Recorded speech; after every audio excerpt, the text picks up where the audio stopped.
ಓದ್ಕೊಂಡಿರೋ doubt ಇದ್ರೆ ಹುಡುಗಿರ್ನ ಕೇಳು ಗುರು.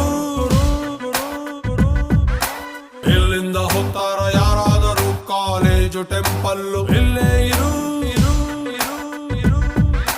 ಬಾಳೊಂದು ಭಗವಂತ ಹಾಕಿರುವ ಟೋಪೆ, ಇಲ್ಲಿಂದ ಪಾಸಾಗಿ ಹೋದವನೇ ಪಾಪೆ. ದನ ಕಾಯುತ್ತಿದ್ದ ಹರಿಕೃಷ್ಣ ಪರಮಾತ್ಮ ಕುರುಕ್ಷೇತ್ರದಲ್ಲಿ ಡ್ರೈವರ್ ಆಗಿ